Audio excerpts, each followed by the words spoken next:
नमस्ते, good morning, welcome back to my YouTube channel new video. साथीहरू सबैजना सन्चै आरामै हुनुहुन्छ होला, हामीहरू पनि सन्चै आरामै छौँ। हेर्नुहोस्, म चाहिँ आज बिहानै 7:30 बजे नुहाएर आइसकेँ। आज मेरो हजुरआमाको म चाहिँ 5 दिन भयो नि त, त्यही भएर जुठो छोडिदिने हो।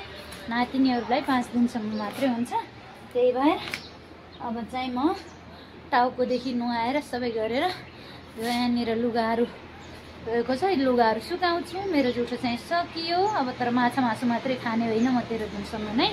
जहाँसम्म जुठो मान्छन् त्यहाँसम्म माछा मासु खाँदैन, तर अरू चाहिँ मेरो खुलिसक्यो है त साथीहरू। हजुरहरूको सामु बताएँ मैले। अब चाहिँ म लुगाहरू सुकाउँछु अनि रोटी हाल्छु। मेरो हस्बेन्डसँग झगडा गरेको मैले आज पानी थोरै राख्नुभयो भनेर, अनि उहाँलाई पोहे बनाइदिएँ नास्ता, अनि म चाहिँ गएँ। हामीहरूलाई रोटी हाल्नुपर्ने छ, चनाको गेडाको रस बनाएको छ है त साथीहरू। भिडियो कन्टिन्यू गर्ने नै छौँ, सबैजनाले हेर्दै गर्नु होला। यहाँनिर एकैछिन शुभ बिहानी बाहिरको वातावरण हेर्नुहोस् है त, भ्यू एकदमै राम्रो छ। आहा, हेर्नुहोस् न कस्तो छर्लङ्ग घाम लागिरहेछ यहाँनिर। आहा, एकदम वातावरण बिहानको एकदमै राम्रो हुन्छ। त्यही भएर सबैजनाले मन्दिरको दर्शन गर्नुहोस्। त्यहाँनिर मान्छेहरू वाकिङको लागि हिँडिरहेछन्, हेर्नु साथीहरू है त। ल है त साथीहरू, म पनि जान लागेँ। अब गाडीहरू चल्दैछ।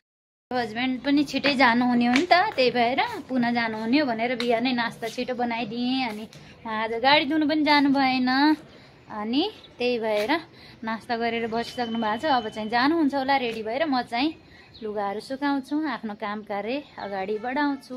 ओके, लुगाहरू सुकाएर म चाहिँ अब रोटी हाल्नतिर लागेँ है त साथीहरू। शुभ बिहानी यसरी नै हामीहरूको जान्छ र सुरुवात हुन्छ। लेट्स गो अमृता ढिला नगर। म मेरो दरबारमा एन्ट्री भइसक्यो है त। मेरो लागि महल दरबार सबै यही हो। गर्छु, मर्छु, खान्छु, पिन्छु। ओके, रोटी हाल्नु पर्यो है त।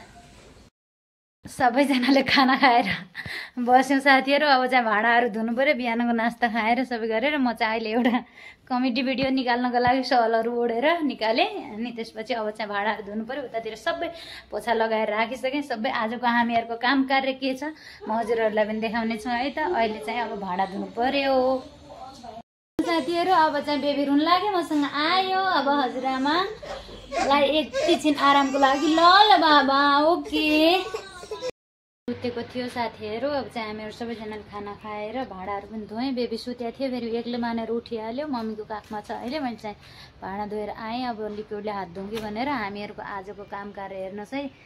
यो चाहिँ मासको मस्यौरा, पेठाको र मासको मस्यौरा बनाएको।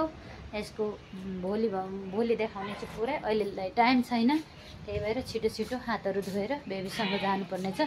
उसको सबैभन्दा इम्पोर्टेन्ट काम भनेको उसको निन्द्रा पुरा गर्नुपर्ने छ। ऊ चाहिँ सुत्दैन म नसुतेपछि। त्यही भएर यस्तै साथीहरू, सबैजनाले माया गरिदिनु होला। अमृता ढकाल युट्युब च्यानललाई लाइक, कमेन्ट, सेयर, सब्सक्राइब गर्न नभुल्नु होला। हजुरहरूकै छोरीचेली सबैजना हामीहरू अगाडि मिलेर बढ्नुपर्छ है त।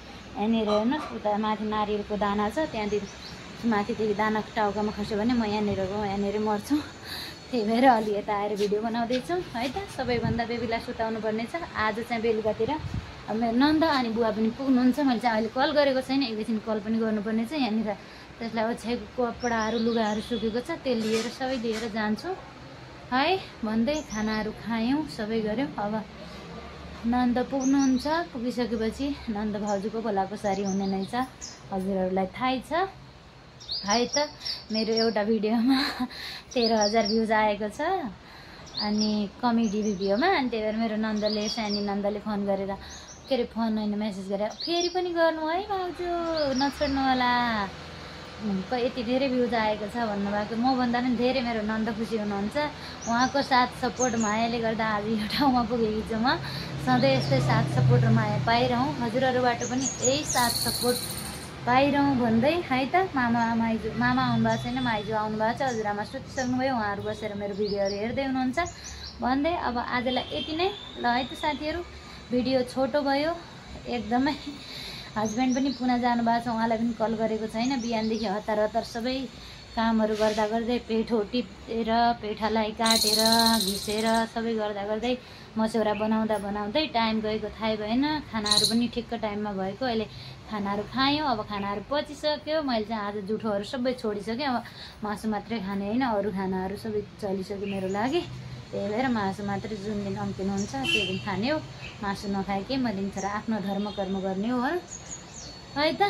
नमस्ते, लभ यु सो मच सबैजनाले। हामीहरू सबैजना देश तथा विदेशमा रहनुहुने सम्पूर्ण दाजुभाइ तथा दिदीबहिनीहरू सबैजनाले एकअर्कालाई साथ दिएर एकअर्काको सपोर्टमा एकअर्का मिलेर हामीहरू अगाडि बढ्नुपर्छ है त।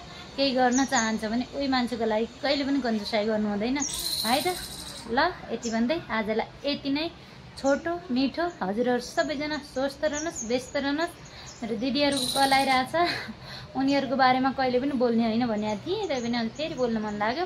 आजको काम स्पेसल धेरै मसौरा काम भयो आजको लागि है त। बिहान अब छिटो हतार भयो। बेबीहरूसँग यस्तै हो, हतारले काम गर्नुपर्छ।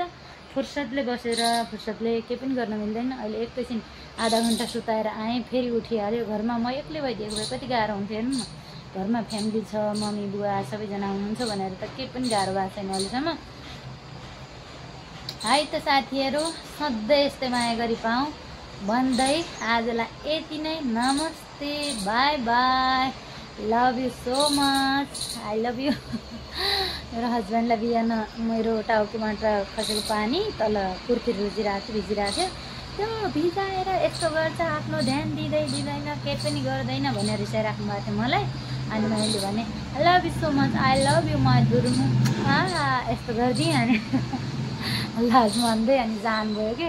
उहाँ बोल्ने बेला मैले यस्तो केही भनिदिनु पर्छ अनि चुप लाग्नुहुन्छ। उहाँलाई चुप बसाल्न जानेकी छु, त मलाई चुप बसाल्न जान्नु भएको छैन। म चाहिँ कोटै राख्छु है त। ल उहाँहरू उतातिर बस्नु भएको छ। धेरै कुराहरू के गरौँ, भोलि कुराकानी गरौँला। मेरो नन्द पुगेपछि बेलुकातिर। I am very excited. I love you so much. Welcome मेरी ननन्द रानी हजुरलाई है त। ल बाई बाई है त साथीहरू। सबैजनाले माया गरिदिनुहोस्। आज टाउको पनि अब पखालेको, टाउकोदेखि धोएर हजुरआमाको सबै मैले गरिसकेँ। घरहरू सरसफाइ पनि गरेँ। उहाँको लागि जुठो मानेकी थिएँ नि त मैले, त्यही भएर आज 5 दिन भयो। ओके, बुवा आउन सक्नुहुन्छ सोचेको थिएँ बर्थडेमा। जसरी पनि हजुरआमा बित्नुभयो, उहाँको आए हुँदैन। उहाँ चाहिँ पछाडि आउनुहुन्छ है त। सोचे जस्तो जिन्दगी हुँदैन। जे भयो भयो, उहाँको आत्माले शान्ति पाओस् मेरो हजुरआमाको भन्दै बाई, लभ यु। सबैजनाले एक लाइक, एक कमेन्ट, एक सेयर, एक सब्सक्राइब गर्न नभुल्नु होला। सधैँ आशाको दियो बलिरहनेछ भन्दै है त। ल।